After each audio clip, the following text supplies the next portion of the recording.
Assalamu alaikum wa rahmatullahi wa barakatuh. My dear students, welcome to our English course, which is English Poetry from Romantics to Modern. It's me, Dr. Ibrahim Elshinnawy, welcoming you.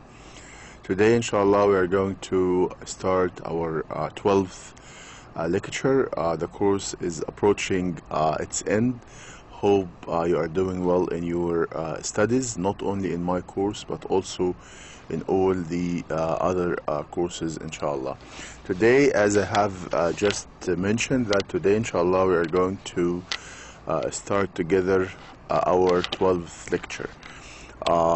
And we are going to start with our poem Break, Break, Break by a well-known poet called or named Alfred Tennyson, and he was born in 1809, as you can see, and he died in 1892.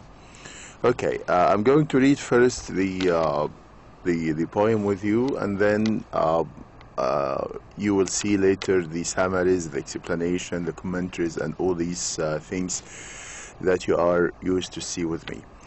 Break, break, break on the cold grey stones, O sea, and I would that my tongue could utter the thoughts that arise in me. I think the language is quite simple. It's not that difficult. He's saying in the last two lines in the first stanza that I would that my tongue could utter, that he is able to see. My utter means to say or to pronounce something.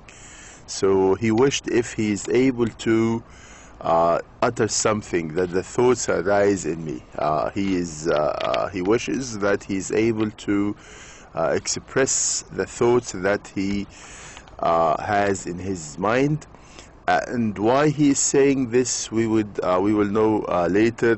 What makes him unable to utter or to say the thoughts that arise in him. Okay, the second stanza we have, "Oh, well for the fisherman's boy, that he shouts with his sisters at a play.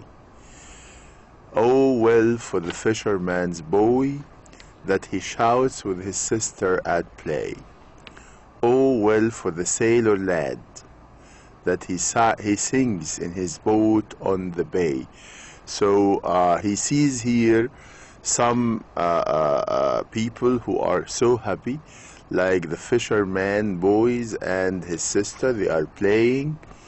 And also he sees the sailor lad singing in his boat on the bay.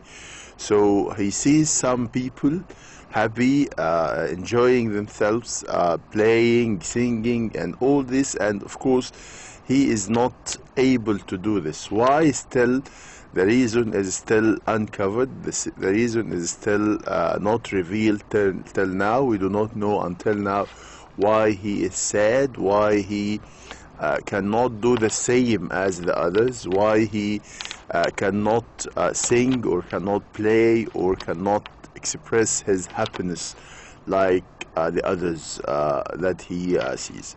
Okay, and the stately ships go on to their heaven under the hill, but oh for the touch of a vanished hand and the sound of a voice that is still.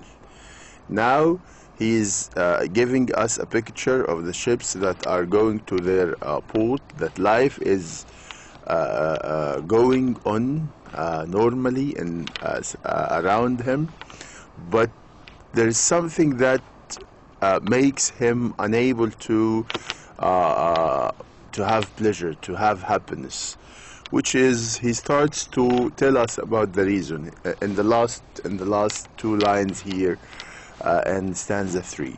He said, "But oh for the touch of a vanished hand," which means that he misses the touch of someone's hand, and this hand is not there, it's vanished. Vanished means disappeared, not existing anymore. So he misses, he longs for the touch of a certain hand here, which is not existing anymore. It's vanished, disappeared. And the sound of a voice that is still. And also he misses the voice that he used to listen, that warm voice which makes him happy and relaxed. But these two things, the voice of that person and the hand of that person, are not there anymore. They are vanished. Why they are vanished? Now, break, break, break at the foot of thy crags, O sea, but the tender grace of a day that is dead will never come back again.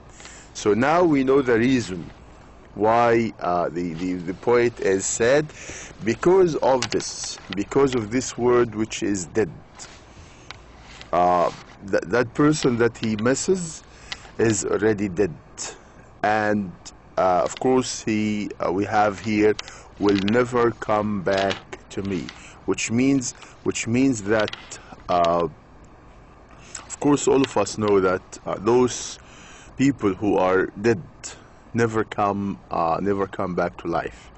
And this is what the poet ends his poem with, which is this stated fact to all of us, that dead people can never ever come back again to life.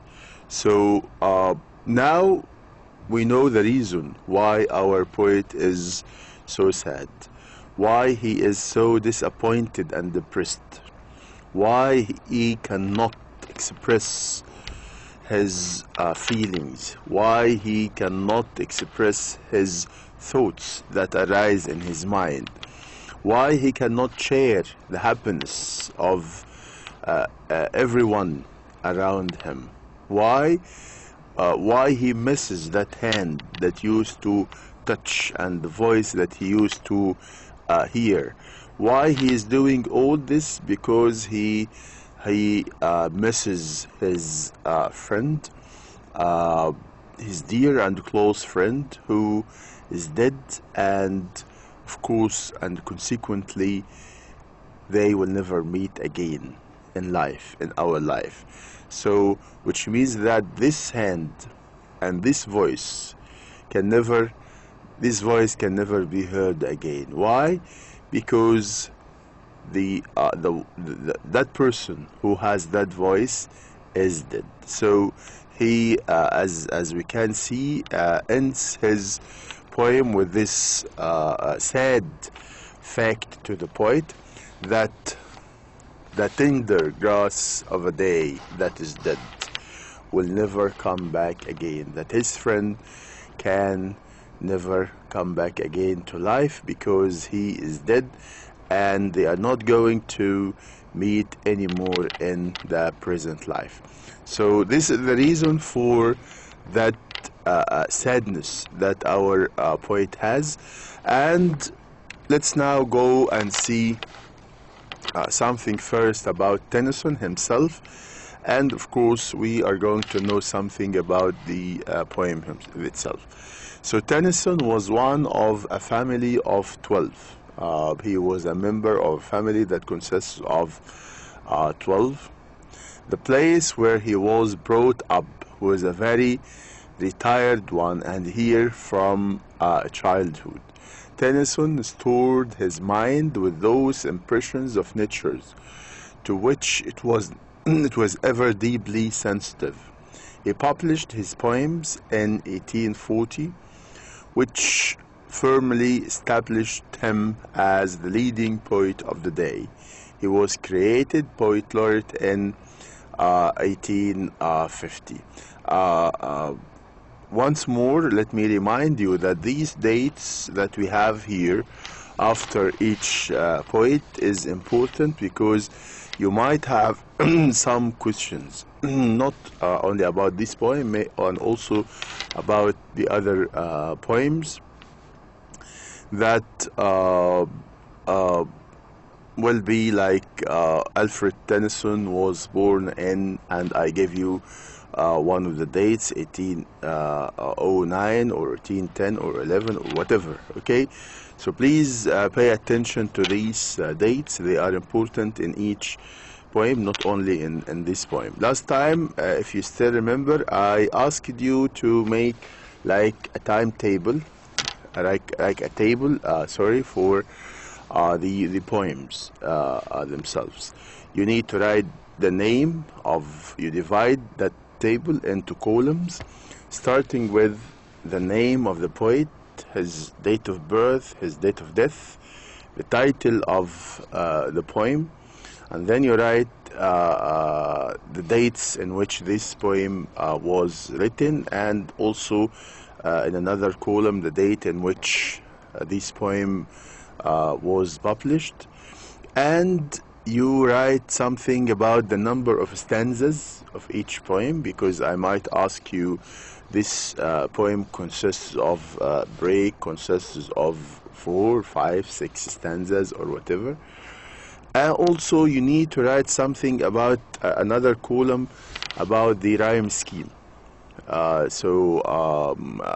You might be asking about this poem or that poem, about the rhyme scheme in Daffodils, the rhyme scheme in the Rainbow, the rhyme scheme in whatever, the Little Black Boy or whatever, or any of the poems that we have already covered. My Last Duchess, for example, that we finished last time. So you will have something at the end. At the end of this table, you need to write about the rhyme scheme, A, B, B, or whatever. This table, if you have it in front of you, definitely it will help you a lot to go through all these items very quickly. Before the exam, you have just the paper in front of you, revising all the dates, revising the titles of the poem, because also one of the questions might be that like this, for example, break, break, break was written by Tennyson, by Coleridge, by Wordsworth, by Larkin, by any of our poets that we are studying together. So you need to know the title of the poem, and you need to know who wrote this poem. So if you make a table like this, it will help you a lot. Hope you can do it, and send a copy to my mail if it is possible, to check and return it back to you. Okay, all the best to you. Now let's move to the next slide, please. Now we have the introduction about the poem itself. Introduction. This is a sad poem, and of course it is sad because death, because he is not able to please himself, to have any kind of happiness, any kind of pleasure.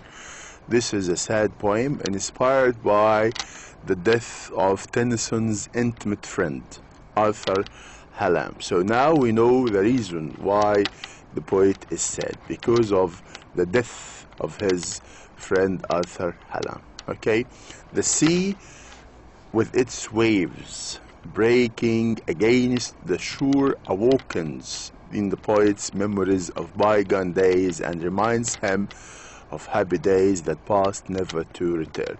So these waves of the sea breaking against the shore make him remember his friend, remember these sweet memories, these shared memories they have together, and he remembered the past days that they spent together.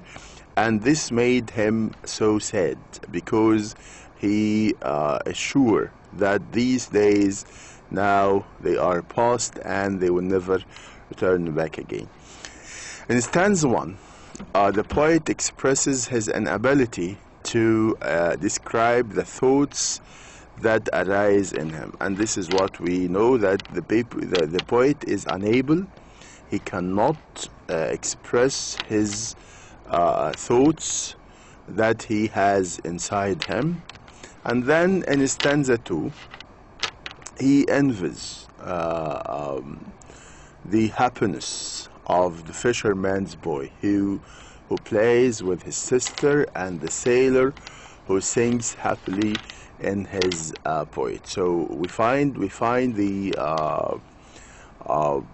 poet envies, saying that he's not able to do the same as those people in front of him, like the fisherman's boy who plays with his sister, and the sailor who sings happily in his boat. Those people are happy. Those people are quite pleased, and they are enjoying themselves by playing and by singing. And the poet cannot do this. He cannot sing, he cannot play, he cannot feel the surroundings because of the sadness in his mind. And of course, this is our case as a human being. If we are sad, whatever we have around us, we cannot enjoy it. Sadness that you have in your mind prevents you from enjoying any thing around you. So in stanza 3, he misses the kind of touch and the voice of a friend who is dead. And this is what we have just said, that he misses the kind of touch, the touch of the hand of his friend, and the voice of his friend who is dead. And the poet again is sure that this happiness that he had before with his friend will never come back, because his friend will never come back, because his friend is dead. The happiness of bygone days. Bygone days mean the past days. These past days, never. This happiness never comes back. And this is in stanza 4, the line that he ends the poem with. Okay, now we move to another point, which is the substance of the poem. The waves of the sea are rising and falling. Now, again, this is a repetition of what we said, that the waves of the sea are rising and falling, as if sharing the grief of the poem. And this is the one of the characteristics of the romantic poets. We find them dealing with nature as a human being, and this human being is quite sensitive. This human being shares the happiness and the sadness of the poet himself, and this is what we have here in this poem. We find the poet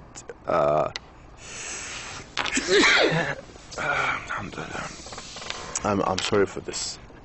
So the waves of the sea are rising and falling, as if sharing the grief of the poet. They strike their head. They strike their heads, and this is, please make it they, not the. Make it they. Add y. They strike their head against the rocky and break into water drops. So he finds, he feels that the waves of the sea are sharing his sadness, and they're coming very strongly and striking their heads against the rocks, and after breaking their heads into the rocks, they are divided into water drops. So this is a very nice, actually, description of the waves, and as we said, that this is the nature, and this is the habit of the romantic poet, who feels that nature is sharing, nature is participating his sadness and his happiness. So one of these elements of nature is waves of the sea, who share the sadness and the grief of the poet by coming very strongly and striking their heads into the rocks, and to turn into water drops. The waves of the sea, like the poet himself, remain helpless in conveying their grief to the shore. So he feels that the waves are the same like him, are unable to convey their grief to the shore. The poet observes that human life goes on as usual, and this is, of course, the most important fact that we have to remember all the time. Life goes on whatever happens. And this is what the poet is saying here. The poet observes that human life goes on as usual. The stately ships come into the harbor and go out of it as usual. The stately ships come into the harbor and go out of it as usual, and the children are shouting joyfully at their grief, at their game. So it means that life goes on even after the death of the friend of the poet. But life goes on naturally and smoothly. Everything is going the same way. The ships come to the harbor, the children are playing, the fisherman is singing, and the sailor lad is playing, and all of these things. And this is very important. We need to remember this all the time, that life goes on. Goes on means continues. So life continues whatever happens. Life will never stop for anyone. It will not stop for me, for you, for anyone. Because life is like, it's like a non-stop train. Like non-stop train, which means that it goes on. Either you catch it, either you catch the train, or you will lose it. So whenever sadness we have, if you lose a friend, if you lose someone who is quite dear to you, of course we cannot stop ourselves from being sad, but we should not extend this sadness. We should not go on and continue this sadness for a long time. We should not keep ourselves away from life because of the sadness that we have in our hearts. No, we have to go on, because life will not stop. If you stop, life will leave you and go on. So please make that line in front of your eyes all the time, that life goes on whatever happens. Whatever happens to any one of us, life will not stop. So do not think that if something happens to you, this is the end. Do not think that if something happens to you, that this is the end of the world and the life will stop and this is the tragedy and everything. No one will feel you, no one will stop for you, and life will never stop for anyone. So please, any kind of sadness, any kind of problems, any kind of troubles you have, you need to be quite strong. You need to overcome these problems and to go on to catch the non-stop train, which is life. Hope you are listening to me, to what I'm saying now. Okay, now, however, neither the sympathy of nature, not the throb and gist of life around him, can serve to listen. Listen mean here to minimize, to decrease the poet his grief, to listen his grief. There is no that here. To listen his grief, there is no that. Please omit the word that here. Can serve to listen his grief. His sorrow is too deep. Sorrow means sadness. It's too deep for words. So he believes that words are unable to express his sadness. His friend is dead, and he will never again hear his voice, nor touch his hand.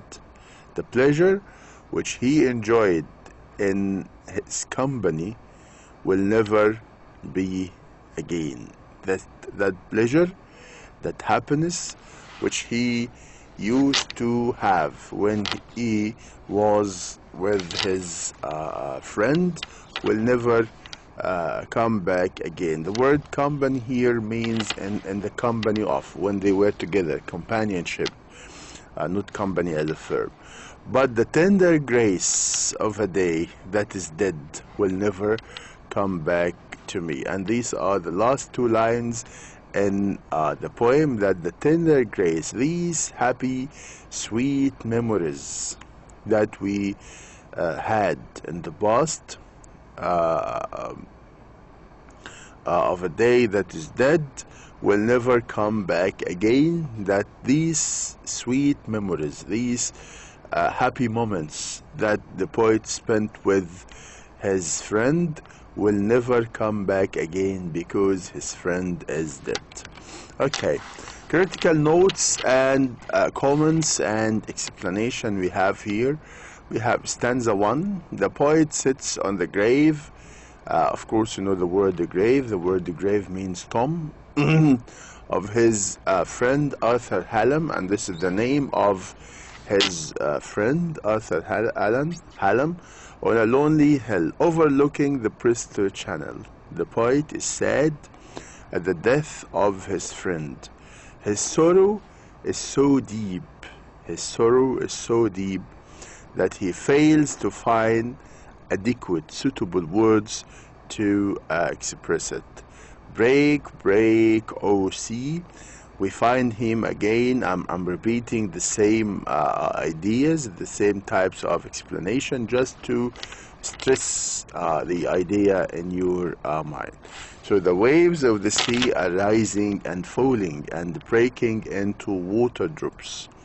It seems to the poet that they are striking their heads against the seashore, as if in sympathy with his grief, as if they were participating his grief. Like him, they too fail to express also their grief. And stanza 2, the sailor's lad and the fisherman's boy are happy at play. They are shouting with joy. The boy alone is sad. The poet alone is sad, not the boy here, it's the poet. The poet alone is sad. Life is happy and pleasant for the fisherman's boy and not for the poet. The poet, life for him is not that happy because of the death of his friend. In stanza 3, again repeating the ideas here, the ships are coming and going as usual, but the poet's friend is dead. He can no longer hear his voice or feel the touch of his hand. Life will never again be the same for him. So life will never be that joyful life, that pleasant life again for him, because he lost the one who was able to make him happy, the one who is able to share the happy moments with him. And this, of course, shows the sincerity of the poet to his friend, that he is very sincere, he is very faithful to his friend. Okay, and sure, if we miss a friend like this, it means that this friend was not like any other friends, not like any other persons.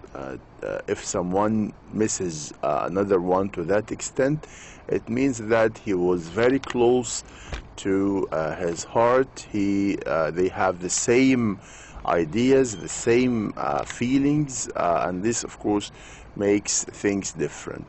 So his voice or feel the touch of his hand, life will never again be the same for him. The poet wishes his friend were alive and he could hear his voice or feel the touch of his hand. In stanza 4, we find here nature may mourn. Mourn means to become sad. Mourn the death of his friend in sympathy with him. But alas, his friend will never live again. He will never again know that happiness which he enjoyed in his company when they were together. Type of work and date of composition. Break, Break, Break is a lyric poem that Alfred Tennyson in 1809-1892 was believed to have completed in 1834. It centers on Tennyson's grief over the death of his best friend, Arthur Hallam, a fellow poet. Lyrical poetry presents the deep feelings and emotions of the poet as opposed to poetry that tells a story or presents a witty observation. A lyric poem often has a pleasing musical quality, and the word lyric derives from the Greek word for lyre, a stringed instrument in use since ancient times. Okay, rhetorical devices here in this poem. Following are examples of figures of speech and other rhetorical devices in Break, Break, Break. We have here apostrophe, lines 1 and 2. The narrator, we find the narrator is addresses the sea. And also we have personification and metaphor also occur in lines 1 and 2, for the poet regards the sea as a human being, regarding the waves striking their heads against the rocks. This is as if the waves were like human beings striking their heads. So this is a kind of personification. Of course, you remember these definitions that we got already at the very beginning of this course, that personification is making non-humans to be human. Now let's move to the next slide, alliteration.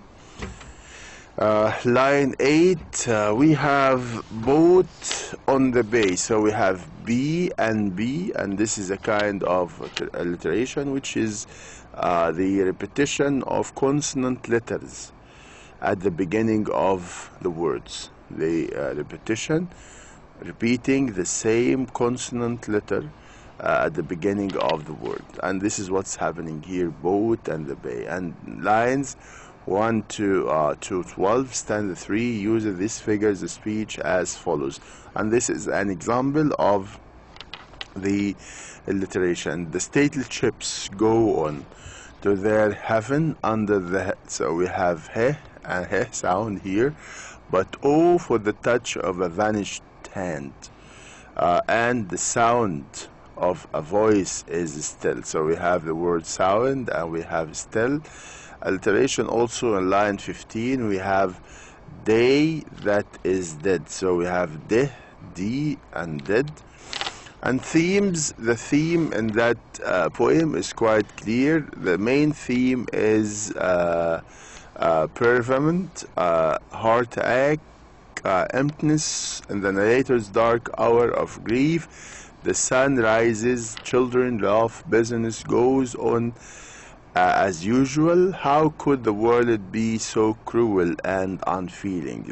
And this is the feeling of the poet, that the world is so cruel, because he thinks in a moment that the whole world will stop in order to cheer him his sadness about the death of his friend. And of course the poet here is wrong, is mistaken, because the world will never stop for anyone. Okay, now preciousness of youth. Tennyson's friend Arthur Hallam was only 22 when he died, and maybe this is the things that that made our poet suffered a lot about the death of his friend, because his friend died so young. He died when he was only 22 years old, and maybe this is something that made our poet has this great grief and great sorrow, because his friend died very young. 22 is very young. The shock of Hallam's death impressed upon Tennyson how priceless youth is. To underscore this idea and to express the agony he suffers at the loss of young Hallam, Tennyson presents images of youthful joy, the fisherman's son playing with his sister, and the sailor lad singing in the poet. Okay, concerning the question that we used to end our lecture with, this is the model question. Of course, reminding you again, it does not mean that I will take these questions and put them in the final exam, but I'm giving you model question, a similar question. So like this one, Tennyson was born in. So as I said, that the dates after each poet is important. So Tennyson was born in 1807, 1808, 1809, and 1810. Of course, the correct answer here is letter C, which is 1809. Okay, this is the end of our lecture. Hope you have enjoyed it. Inshallah, I will meet right after this lecture again, inshallah, to also cover the 13th lecture with another poet and another poem, inshallah, and not only this, another age, because we are going to move to the modern age, inshallah, in the 13th lecture. Remember, we got a very important proverb, a very important wise saying from this poem. Remember this always, that life goes on whatever happens, whatever sadness, whatever problems anyone has, life goes on. Thank you very much. Wish you all the best.